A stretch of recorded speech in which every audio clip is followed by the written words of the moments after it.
কোনো কারণে আমি যদি মারা যাই, মনির ভাই আসলে একজন সত্যিকারের হিরো। তাদের যতটুকু পারা যায় আমরা হেল্প করব।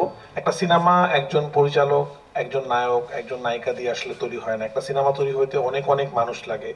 যে মানুষটা আমাদেরকে চা দেয় তারও অনেক বড় অবদান। কারণ ওই ঠিক সময় যদি আমাদেরকে চাটা না দেয়, কফিটা না দেয়, ভাতটা না দেয়, যে প্লেটটা ধোয় সেও আমাদের ফ্যামিলি। একটা সিনেমা যখন আপনারা দেখেন, হাততালি দেন, প্রত্যেকটা মানুষের সমন্বয় না হলে একটা ভালো সিনেমা হয় না।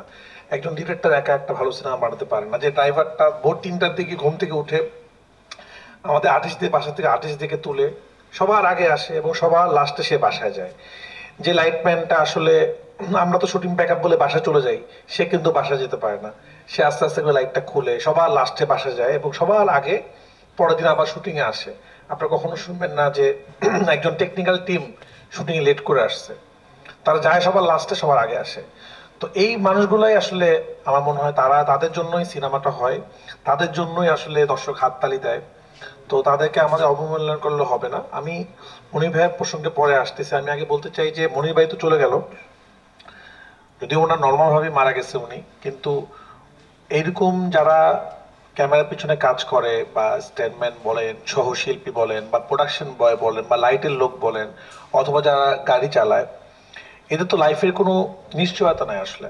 একটা সরকারি অফিসার হোক বা যে কোনো অফিসে কাজ করে, তাদের কিন্তু একটা মিনিমাম লেভেলে চাকরি চলে যাওয়ার পর অথবা মারা যাওয়ার পর একটা কিছু আসে তার কোম্পানি থেকে। কিন্তু এরা তো নিজস্ব একটা কোম্পানির আন্ডারে কাজ করে না। তাহলে একটা মানুষ যদি হঠাৎ করে মারা যায় অথবা বৃদ্ধকালে, তার তো কিছু একটা থাকতে হবে। তা আমি অনুরোধ করছি আপনাদেরকে, এবং আমাদের আমি এটা মিডিয়াতেও আলাপ করছি, প্রোডাকশন বয়, লাইট বয়, যারা কিনা একটু দিন আনে দিন খাওয়ার মতো কাজ করে, তাদেরকে যে রেমুনেশন দেওয়া হয় এটা নিয়ে আসলে সেভিং করার মতো কিছু নাই। এটা যদি তাদের জন্য কিছু একটা করা হয়, সেটা গভর্নমেন্ট রিলেটেড হতে পারে, সেটা এফডিসি রিলেটেড, পৃথিবীর সব জায়গায় এটা আছে, একটা ইন্স্যুরেন্স আছে যে উনি যদি মারা যায় ওনার ফ্যামিলিকে এটা, কারণ উনি মারা যাওয়ার পর ওনার ফ্যামিলি তো এই সেম কাজটা করতে পারবে না আসলে, ফ্যামিলি কি করবে? অথবা উনি বৃদ্ধ সময় কি করবে, যখন রিটায়ার করবে, একটা পেমেন্ট যদি না নিতে পারে বা একটা কিছু যদি না নিয়ে যেতে পারে, তার সারা জীবনের যে কাজ করলো সেটা পুরোটা বৃথা। তো সেটা আমি আমার জায়গা থেকে আহ্বান জানাই যে কতটুকু করা যায় এটা, আমরা সবাই মিলে যদি এটা করতে পারি, তাহলে আসলে তাদের একটা নিশ্চয়তা থাকবে যে আমি যখন চলে যাব আমার এটা থাকবে। আজকে একটা পুলিশ বলেন, একটা আর্মি বলেন, হোয়াট এভার যারা জব করে, তাদের যদি নিশ্চয়তা থাকে যে কোনো কারণে আমি যদি মারা যাই এখন একটা দিবে। তো আমরা একটা শুরু করলাম, এখন অনেক প্রযোজক বা পরিচালকের সেটাও কেউ মারা যেতে পারে, তারা হেল্পটা করলো না, তখন কি হবে? সে হেল্প পাবে না। তাকে যেন গভর্নমেন্ট ভাবে হোক অথবা এফডিসির মাধ্যমে হোক অথবা সিস্টেমের মাধ্যমে হোক, সংগঠনের মাধ্যমে তাকে হেল্পটা করা যায়, যে কোনো মানুষ যদি মারা যায় তার ফ্যামিলিকে আমরা এতটুকু এটা দিব। এটা কিভাবে করা যায় সেটা আমি চাই যারা এখানে আছে তারা দেখবেন আমাদের জায়গা থেকে যদি হেল্প করা দরকার হয় আমরা করব। এটা করাটা খুব দরকার আমাদের ক্ষেত্রে আসলে। মনির ভাইয়ের কথা বলতে চাই, মনির ভাই আসলে একজন সত্যিকারের হিরো। আমি তো সেটা ছিলাম। আমরা এবার চাচ্ছিলাম যে আমাদের সিনেমাটা যতটুকু পারি বাংলাদেশে শুট করা যায় কিনা, কারণ বাংলাদেশে শুট করলে বাংলাদেশের টেকনিশিয়ানরা এই কাজটা পায়, তাদের কাছে আসলে কৃতিত্বটা যায়। তো এই শটটা তার দেওয়ার কথা ছিল না। তো সে বললো সে দিবে, সে খুবই হাসি খুশি মানুষ, এবং শটটা দিল।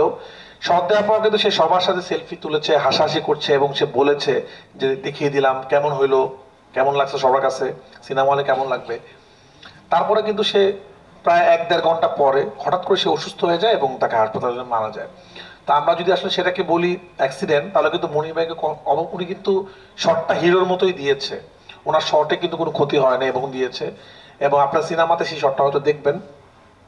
তো আমার কাছে মনে হয় আল্লাহ তাকে, মানে সবারই তো রিজিক একদিন, মানে রিজিকের ব্যবস্থা তুমি আল্লাহ করে, হায়াত মত আল্লাহ, আমিও যে কোনো সময় মারা যেতে পারি। তো আল্লাহ তার মৃত্যুটা তার কাজের জায়গায় লিখে রেখেছিলেন। তা আমরা তাদেরকে শ্রদ্ধা জানাই, এই জন্য আমরা বলেছি তারাই রিয়েল হিরো, যাদেরকে খুব একটা দেখা যায় না স্ক্রিনে, কিন্তু তারা আসলে কাজটা করে যান। তো আমার পরিবারের সাথে খুব একটা পরিচয়, শুটিং এ তার সাথে আমার দেখা হয়েছিল, খুব হাসি খুশি মানুষ ছিল, এবং শট দেওয়ার পরেও বলতেছিল যে আমি কেমন শট দিলাম, এবং ছবিও তুলেছিল খুব স্টাইল করে। তো আমি যখন শুনতে পারলাম, হঠাৎ করে আমি স্তব্ধ হয়ে গেলাম যে একটু আগে যে মানুষটাকে দেখলাম সুস্থ, সদ্যার পর সুস্থ, কথা বলতেছে, সেলফি তুলছে, হাসাহাসি করতেছে, বিরিয়ানি খাবে, হঠাৎ করে সে কিভাবে কিভাবে কিভাবে সম্ভব? এবং এত অল্প বয়সে, মানে খুবই বয়সও খুব বেশি ছিল না। তা আমি তার ফ্যামিলির সাথে যতক্ষণ পর্যন্ত অ্যাম্বুলেন্সটা ঢাকায় যাচ্ছিল আমি লাইনে ছিলাম, এবং আমি তখনই আমরা বলেছি যে আপনারা টেনশন করবেন না, আমি শুনতে পেরেছি ওনাদের বাচ্চা আছেন, তাদের যতটুকু পারা যায় আমরা হেল্প করব। এবং আমরা আসলে অ্যামাউন্ট বলতে চাই না, আমরা চেষ্টা করেছি আমাদের জায়গা থেকে, এবং আমাদের আরো যারা শিল্পীরা আছেন এই সিনেমার, খুব ফাস্ট হয়েছে তো জিনিসটা। তারা বলেছেন, কেউ চেষ্টা করছেন যে ওদের বাচ্চাদেরকে স্কুলে পড়ানোর খরচটা দিতে পারে কিনা। আবার আমরা শুনছিলাম যে একজনকে ভ্যান কিনা, মানে যতটুকু পারা যায় তাদেরকে আমরা হেল্প করতে চাই। কিন্তু এরকম একজন দুজন পার্সোনালি হেল্প করলে একজন মনির ভাইয়ের তো ব্যবস্থা হয়ে যাবে, কিন্তু আরো হাজারো মনির ভাই যারা আছেন তাদের জন্য আমাদের চিন্তা করতে হবে। তো আমার মনে হয় এই ঘটনা থেকে যদি আমরা চিন্তা করি যে না, হঠাৎ করে যদি একজন স্ট্যান্ডম্যান বা একজন সহশিল্পী বা একজন প্রোডাকশন বয় বা একজন ড্রাইভার মারা যায়, পরবর্তী পদক্ষেপটা কি হবে সবার, সেটার জন্য যদি আমরা চিন্তা করি, আমার মনে হয় একটা সলিউশন বের হয়ে যাবে। যখন শুরু হবে, তখন মনির ভাইকে আমরা আজীবন মনে রাখবে যে মনির ভাইয়ের মাধ্যমেই এই জিনিসটা শুরু হয়েছিল। যে একজন টেকনিশিয়ান হঠাৎ করে যদি মারা যায়, একটা টেকনিশিয়ান যদি কিছু হয়, এই সিস্টেমের ওয়েতেই তাকে হেল্প করা হবে আসলে। তো সবাইকে আসলে ধন্যবাদ। সবাই মনির ভাইয়ের জন্য দোয়া করবেন, ও বাচ্চাগুলোর জন্য দোয়া করবেন, আল্লাহ যেন তাদেরকে মানুষের মতো মানুষ বানায়। এবং আরেকবার বলতে চাই যে যারা ক্যামেরার পিছনে কাজ করেন, যারা টেকনিশিয়ান, যারা সহশিল্পী, যারা স্ট্যান্ডম্যান, যারা কষ্ট করে কাজ করেন, তাদেরকে মানুষ চিনে না, তারাই আসলে সত্যিকারের হিরো। তাদেরকে বেশি বেশি আপনাদের তাদের কথা বলবেন, আপনারাও সাংবাদিক ভাইদের বলতেছি, আপনারাও নিউজ করবেন। আমরা কিন্তু এন ক্রেডিট বলে একটা ক্রেডিট দিই সিনেমার, দর্শকরা উঠে যায়, ওই ক্রেডিটটা দেখে না।